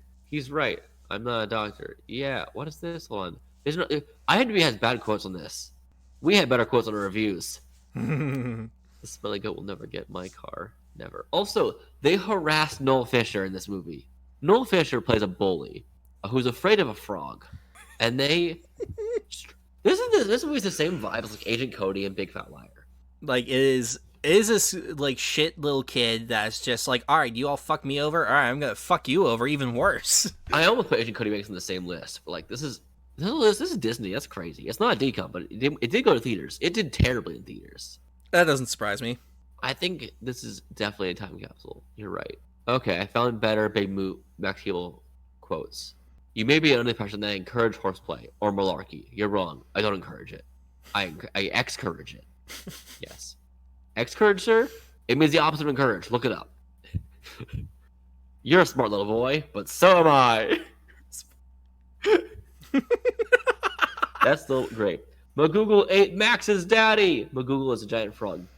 Yeah, I stand by it. It's fun. It's stupid. It's one of those movies where just a kid has. It's the same thing as like middle school, the worst year of my life, where he's like, I have a to-do list. I will cause the chaos. And it's a fun vibe. Yay. I'll give it a yay. Josh, go on. Have you seen the third Transformers movie, Dark of the Moon? It's been too damn long. Too damn long. I remember those are all blur besides the first one. All right. And the fourth one. I remember the fourth one vividly. Mainly because of creepy Romeo and Juliet stuff. Oh, God. I'm going to talk about it quickly because I rewatched all the Transformers movies before Rise of the Beasts last summer. And this one has 35%. But, like, this... Like, honestly, it genuinely impressed me from, like, a technical perspective, what they did with this. Story and character perspective, it's about, on the same level as the last two, but, like, it is a fucking finale. Like, the last, like, hour is just pure straight action and destruction, and it's honestly incredible to witness. Like, I was never bored once during the movie, and like it was just like you could tell like he was going for like this being the last one, and it was just like, I'm gonna make this the most entertaining thing possible, and it really is. I think it's one of his more underrated movies. But again, there's a lot of bad things with it, not that great, but like he never is slacking with it. Yeah, I really dug it. I really liked it. Now I'm gonna mention two movies here that I'm mentioning because they're both on my list, but we've done an episode on both of these.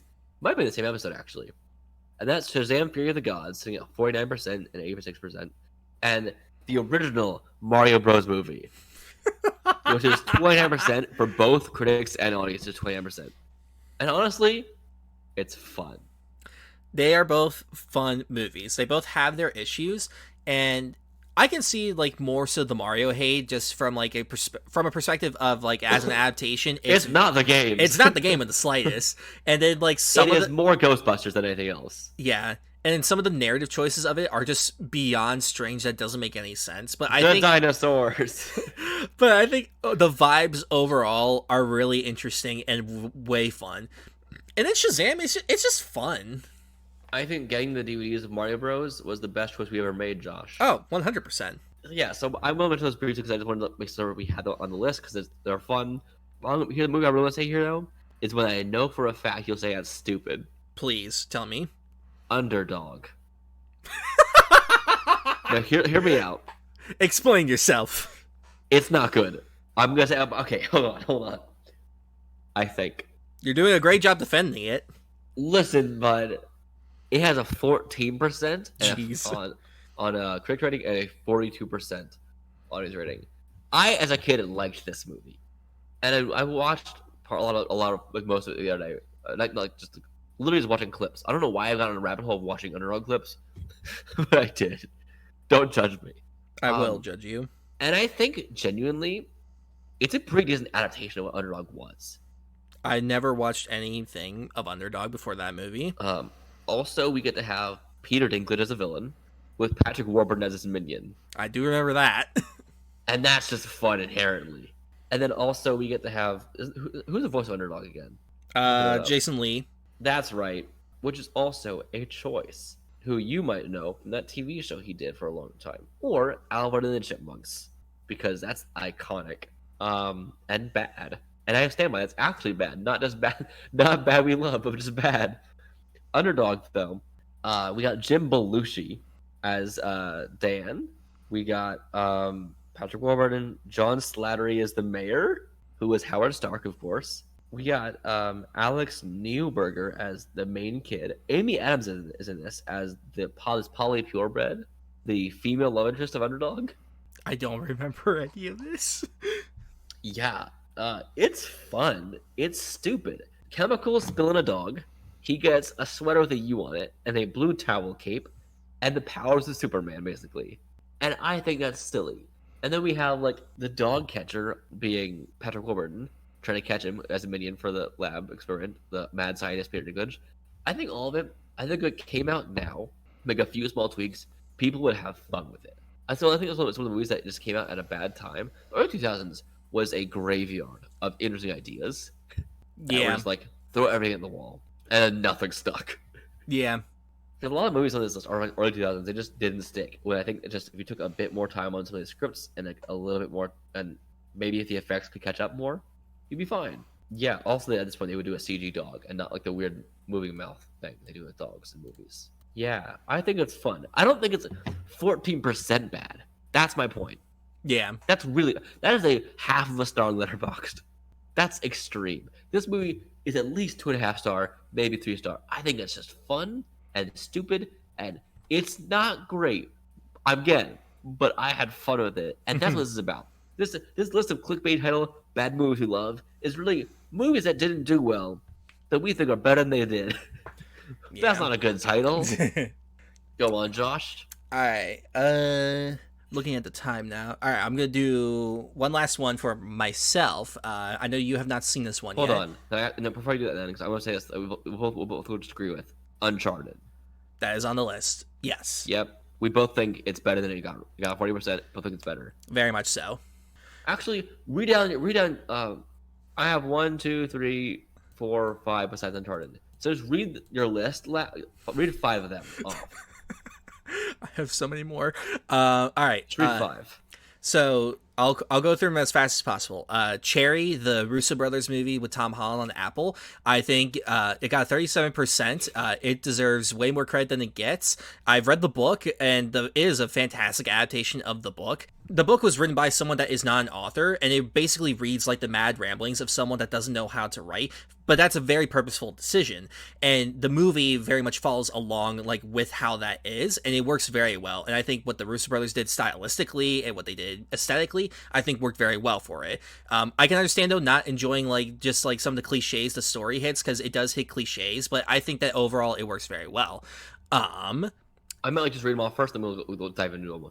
Oh, all right then. I will do that for the next four. Here Comes the Boom.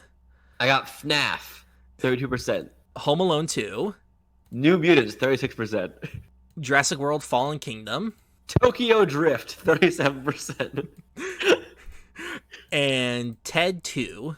TMNT, 36%, and Chicken Little, 37%. Which of these are you most curious to dive into right now on both sides? Oh, Lord. I want to hear your Jurassic World one right now. Okay. Because people hated that. I understand this. Jurassic World Fallen Kingdom was the second one in the Jurassic World series. I remember seeing this, and I really didn't like it. And then when I rewatched all the movies before Dominion came out, it was like a revelation. It's not great. There's many faults with the narrative, but my God, J.A. Bayona's direction of it saves the movie. He does so many interesting things with how he directs stuff, the horror aspects that he throws into it. It's so cool. There's a lot of fun stuff with it. I think it's the best of that trilogy. The first Jurassic World is the worst of the entire series. I think it's god-awful. And yeah, I really liked Fallen Kingdom. It's so fun. Okay. Anything else you want to hear an explanation for? Give me Chicken Little. Chicken Little's fun, goddammit. 37%. People are like, oh wait, he's just like, it's so mean and stuff. Yeah, he proves the bully's wrong. I was like, it's just bullying the whole time. No, he's fucking right. He's not crazy. I think it was also, it's gross. It looks disgusting. It's what a great what a Hold great on. Like TMNT, like the new TMNT movie, the Mutant Mayhem, whatever, looked gross and a cool art style. I think it worked. This one looks gross. I don't think it was intentional. I think it looks bad, and it was bad looking. But to me, I think it's fun to look at. It's a weird style. It's interesting artistic choice. I like artistic choices. I think Zach Braff is just having fun in it. He has a weird casting for this movie. It's strange casting. I think 37% is low. 47% for fan rating is also low. I don't think it's like peak, but I think I would give it 3 stars probably on Letterboxd at this point. I think it's a 6 out of 10 at least. It is genuinely. It goes from kids bullying Chicken Little. Not just kids, the adults bully him too. That's true, which is also funny. Not saying bullying as a whole is funny, but that was funny. Yes, adults, please bully children. No, but then we have a point where he proves everyone wrong and he was right the whole time. And I really like that. Like, it's like, hey, yo, maybe be more careful what you're saying and doing, because you're not always in the right. That's pretty cool. Also, he has a fun video game based off the movie where you are the action heroes. But this movie goes from weird kid loser to sci-fi movie with an alien invasion. And I think this movie is just marketed terribly. And again, if it was made now with updated animation, updated voice cast, whatever, and stuff like that, it might do a lot better. It's the battleship of Disney animated movies. What the fuck are you talking about? Just taking something that is not all related to sci-fi and aliens and making it related to sci-fi and aliens and the most that's insane a weird degree. comparison. It's a perfect comparison. I don't know about you. I think it's fun. I do want to say right now, though, just casually, TMNT from 2007 has way too much hate. I haven't seen it since I was a kid, so I can't say anything. Way too much hate. Did you like FNAF? I really liked FNAF. I think that... Is it on your list too, or no? It is on my list. I think that... I understand the not liking it from the perspective of the scares. I think the scares were the worst part of it. But I think that narrative-wise and like what they did with some of the characters, I think was, pretty good and interesting. Like, it kept me engaged the whole time. I wish it was awake a little more. That's about it. A game where the whole point is be vigilant, and he's like, I'm going to keep sleeping, y'all. It's a little funny. And I know you could go on rant before Uncharted. You've done the podcast before already. You liked it enough. I liked it. I think it's good. What were the other ones you mentioned besides dinosaurs? The Kevin James movie Here Comes the Boom. That's at 40%, I believe. I think it's way underrated, and I think it's like a pretty cool, like uplifting, like sports kind of story of this like music teacher that just like wants to help. No, he's not a music teacher; he's a science teacher. But like wants to help his school like raise funds. Because like they're losing a lot of stuff, and his solution of like I'm gonna do MMA fighting, but I'm gonna lose to like still win money. But then see him actually like gain a passion for it and want to like actually win, and just seeing Kevin James's progression in the movie from being terrible to actually like being pretty fit and like holding his own against an actual MMA fighter was really cool and it is a lot of fun. And the humor of it's actually pretty good. Like, I don't know, I really enjoyed it. Okay, I was gonna say one last thing on mine, and that's New Mutants is pretty okay. Does not I deserve 36%. I have got to rewatch that one. I watched with you. I watched one time. And like, you know what? That's true, we did. It's fine. I don't think it's that bad. There are two bears inside you. Whatever. I think that there needs to be. I like that Danielle Moonstar is her own villain in the movie. Yeah. Because it's also pretty accurate to the character. I don't know why Magic was racist the whole time. That was a weird choice. And I wish they really went with the original idea of having John Hamm be Mr. Sinister in it. But then things changed because COVID and everything, and a lot of other things messed things up and scheduling, whatever. But like, that would have been really fascinating to see. It was a dying universe, so no one saw it anyway. The people who saw it were the ones who already were seeing it begrudgingly. Yeah. So I think if Fox was not bought out at this point, it might have done a lot better. Probably. What's one last one you wanted to have a quick one note thing on? Ted 2, I think it's pretty good. I think that it's very consistently pretty funny. It basically feels like it's a live action Family Guy cartoon, just with the way it's structured and everything. I think the narrative of the first film is a lot stronger, but I think the humor of this one is a lot stronger. I enjoy it. I think the Ted show is the best thing of the whole series. You know what it's time for, Josh? What? Super weird stories. Ah. Josh, what are super weird stories? I know nothing about comics, and so this man here is going to yell at me about some comic things. I'll be like, man, that certainly was a super weird story. Okay, today's super weird story is Rainbow Boy. What? Here's a quote. Time for Rainbow Boy to see what's cooking. Not the catchphrase I thought he would have, but all right. Guess who created him? Stanley. Unknown. What? We don't know who created Rainbow Boy. He just magically showed up one day? He was debuted in regular Fellers Heroic Comics number 14 in 1942, but it did not have a writer or creator listed on this. Interesting. So it said created by unknown. In the golden age of comics, they had no shortage of heroes sporting the good old red, white, and blue. But one costume champion beat them all, sporting the colors of his namesake. It's Rainbow Boy. What do you think his outfit looks like? I want to know what you presume. I would assume a rainbow would be involved in some way. In some way, yes. Does he wear a rainbow hat? Actually, yes. What? As well as rainbow cuffs, and on his shirt he has a rainbow emblem. All right, then. Do you want a picture? I kind of need one at this point. I want you to best describe him to the audience. So, Rainbow Boy has a... He's got a white suit on. He's got red trunks, red shoes, and a red helmet mask thing with a rainbow on top of it, a rainbow on his chest, and then rainbow cuffs. It's also not the traditional rainbow we would know today. No, it's a different kind of rainbow, but it still is a rainbow. And he has a belt that has the letter R on it. Indeed. As the name suggests, the junior superpowers are revolved around the colorful arc in the sky. Although his origin leaves a lot to the imagination, in his debut appearance, Rainbow Boy explains that he discovered while experimenting with light while at home that he could supercharge his body with powerful energy. What does it even mean? I don't know. How do you play? I'm gonna look up some lights. Oh, powers. What sort of experiments? Not clear. But the results couldn't be more bold. When powered by the sun or any sufficiently bright light, including flashlights and glowing magma, Rainbow Boy was capable of flying at the speed of light while producing a prismatic display in his wake. So basically, wherever he'd fly, you can see in the pictures at you, there's a streak of rainbow behind him. like it's like a jet trail, but just rainbow. He could also extend the Roy G. Biv effect at will, using it to form barriers, shields, bridges, even temporary prisons. Though his plain white costume was mostly a blank canvas, his powers more than made up for the monotony with a brilliant display, not to mention the rainbow crest on his helmet. It's more than a crest. That is like a whole like Yondu fin. Um, in his private life, Rainbow Boy was Jay Watson, a boy genius who appears on the Wizard Kid radio program, a sort of quiz show for juvenile geniuses. What? All right, then. He often teamed up with Eastern's big hitter, the soggy superhero Hydro Man, not to be confused with Spider-Man's Hydro Man. Different character. Of course.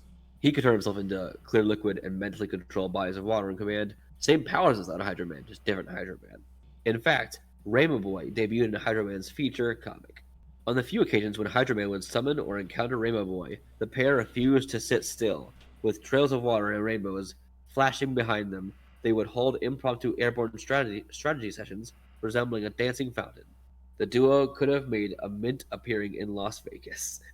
Rainbow Boy's multi-hued crusade against crime didn't last long, however. With only 9 appearances under his belt, he finally hung up his rainbow-crested hat.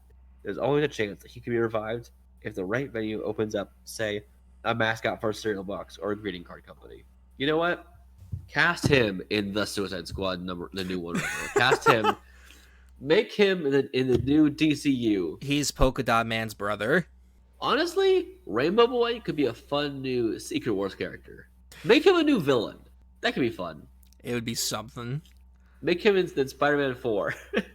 Giancarlo Esposito playing Rainbow Boy. We figured it out. We figured it out, y'all. That is this episode. If you want to email the show, you can email us at podgeekspeak@gmail.com, or you can tweet at us with hashtag GeekSpeakPod or at GeekSpeakPod on Twitter. Or if you want to talk to us more directly, you can head to our Discord down below in the description called GeekSpeak Homies. There's only a few members so far, but we're growing. It'll be fun. Josh, where can people find you online? I'm in multiple places. I'm on YouTube at Josh Rudolph, Instagram at J_Rudy16, Twitter at J_Rudy28, and Letterboxd at Nerd4Film28. You can find me on TikTok while we still have it, as well as Instagram at That Nerd Theater. Also, we do have a GeekSpeak TikTok page. We've done about 4 Reels TikToks so far, making more soon. You also can find me on Twitter at The Theater Nerd. Thank you all so much for listening to this episode. We are happy to have you and glad to be back. Woo! Woo! Bye. Bye.